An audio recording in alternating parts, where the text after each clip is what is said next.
So இன்றைக்கி வந்து சபரி வந்து கேப்டன் ஆகிட்டார். கேப்டன் ஆகின உடனே வந்து பார்வதி வந்து உள்ளே போய் ரெஸ்ட் எடுக்க போயிட்டாங்க. அவங்க கண்ணில் அடிபட்டிருக்கிறதுனால ரூம்குள்ளே உட்காந்து அழுதுகிட்டே இருக்காங்க. அது பெயினில் அழுறாங்களா இல்லை டாஸ்கில் தோற்றதுனால அந்த வருத்தத்தில் அழுறாங்களா தெரியாது. அவங்க உள்ளே உட்காந்து அழுதுட்ருக்காங்க. இங்கே வந்து சபரி வந்து நிறைய இனிஷியேட்டிவ்ஸ் பண்ணுறாரு. கனி, சாண்ட்ரா இவங்களெல்லாம் வந்து அமித் எல்லாத்தையுமே வந்து குக்கிங் டீமில் போட்டிருக்காரு. குக்கிங் டீமில் போட்டதுக்கப்புறம் சாண்ட்ரா வந்து இல்லை வேண்டான்னு குக்கிங் வேண்டான்னு சொல்கிறாங்க.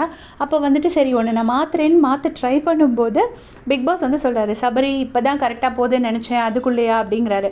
உடனே வந்துட்டு இல்லை நான் மாற்றலாம் மாட்டேன், நீங்கள் குக்கிங் டீம் தான் அப்படின்னு சொல்லிட்டு கேப்டன் முடிவு பண்ணிடுறாரு. ஏன்னா கேப்டன் வந்து தன்னிச்சையாக முடிவு பண்ணணுங்கிறது தான் இது.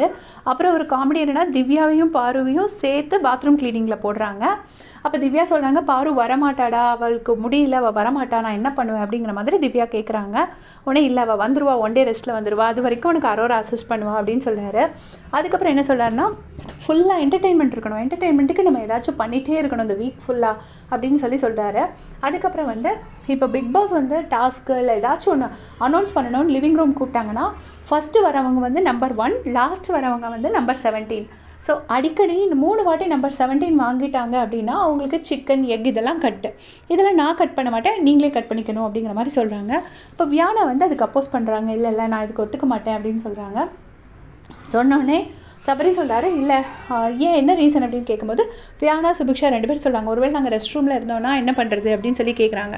அதுக்கு வந்துட்டு அவர் சொல்கிறாரு, இல்லை அந்த மாதிரி ஜஸ்டிஃபைட் ரீசன்ஸ், நியாயமான ரீசன் இருந்துச்சுன்னா பிரச்சனை கிடையாது, வேணும்னு லேட்டாக வந்தால் அந்த மாதிரி அப்படின்னு சொல்கிறாரு. அதுக்கப்புறம் இல்லை அதை நம்ம அதை ரீகன்சிடர் பண்ணலாங்கிற மாதிரி டிஸ்கஸ் பண்ணியிருக்காங்க.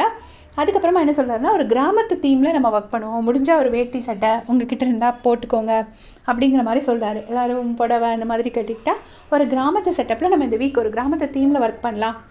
அதுக்கப்புறம் தேவைப்பட்டால் எவ்ரிடே நம்ம வந்து டீம்ஸை மாற்றலாம் அப்படின்னு சொல்கிறாரு.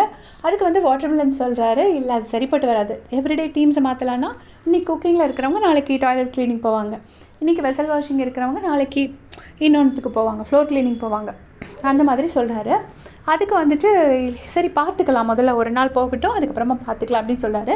இன்றைக்கி வந்து இந்த 5 வீக்ஸு 6 வீக்ஸில் வந்து இன்றைக்கி தான் கேப்டன்சி டாஸ்க் அந்த டிஸ்கஷன் வந்து அவ்வளோ பீஸ்ஃபுல்லாக ஸ்மூத்தாக முடிஞ்சிருக்கு. எல்லாருமே ஓரளவுக்கு ஓகேன்னு ஆக்கிட்டாங்க. அதுக்கப்புறமா விக்கல் சீக்கிரம் மட்டும் ஒரு ஐடியா சொல்கிறாரு.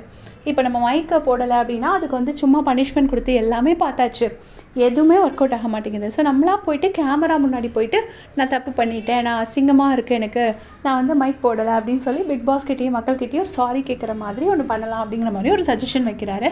ஸோ இப்போதைக்கு அந்த டிஸ்கஷன் இப்போதைக்கு முடிஞ்சிருக்கு. இப்போ எல்லோரும் சாப்பிட போகிறாங்க. இதே மாதிரி அப்படியே செஞ்சுக்கிறதுக்கு சேனல் சப்ஸ்கிரைப் பண்ணிக்கோங்க. தேங்க்ஸ் ஃபார் வாட்சிங்.